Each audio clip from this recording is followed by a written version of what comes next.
پہاڑی زبان میں اپڈیٹ سنیے۔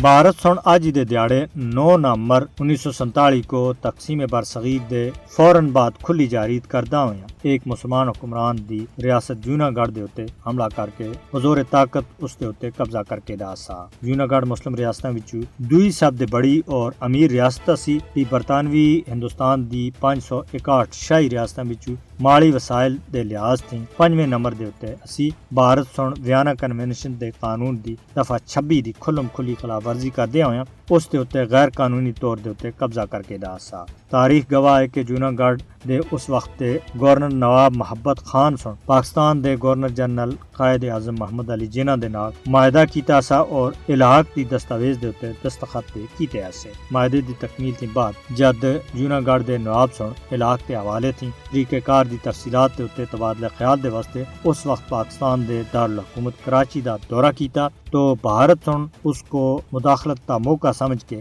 نومبر 1947 وچ اپنی فوجاں اگے بڑھا کے جوناگڑھ دے اتے قبضہ کر کے دا۔ جوناگڑھ 15 ستمبر 1947 کو پاکستان دے نال الحاق کرنے والی پہلی شاہی ریاست سی۔ جوناگڑھ دے حکمران اور اس دے لوکاں سن بھارت تے غیر قانونی قبضے تھی پہلا ہی پاکستان دے نال الحاق دا عزم ظاہر کیتا سا۔ پاکستان سن جوناگڑھ کو اپنا نواں سیاسی نقشے وچ شامل کر کے دا ہے۔ جوناگڑھ قانونی طور دے اتے پاکستان دا ناقابل تنسیخ حصہ ہے۔ حقیقت یہ ہے کہ بھارت سن بین الاقوامی قوانین اور تقسیم دے فارمولے دی خلاف ورزی کردیا ہویا جموں کشمیر اور جوناگڑھ دوہاں دے اتے غیر قانونی قبضہ کر رکھیا ہے۔ جوناگڑھ ایک بین الاقوامی مسئلہ ہے کیونکہ یہ معاملہ 1948 وچ اس وقت دے پاکستان دے وزیر خارجہ سن اقوام متحدہ وچ بھی چایا سا۔ پاکستان جموں کشمیر اور جوناگڑھ دی بھارت تے غیر قانونی تسلط آزادی دے واسطے اپنی کوششاں جاری رکھنے دے واسطے پرعزم ہے اور وہ اقوام متحدہ دے اتے زور دیندا ہے کہ وہ کشمیر اور جوناگڑھ کو بھارتی غاصبانہ قبضے تھی آزاد کرنے دے واسطے اپنا کردار ادا کرن۔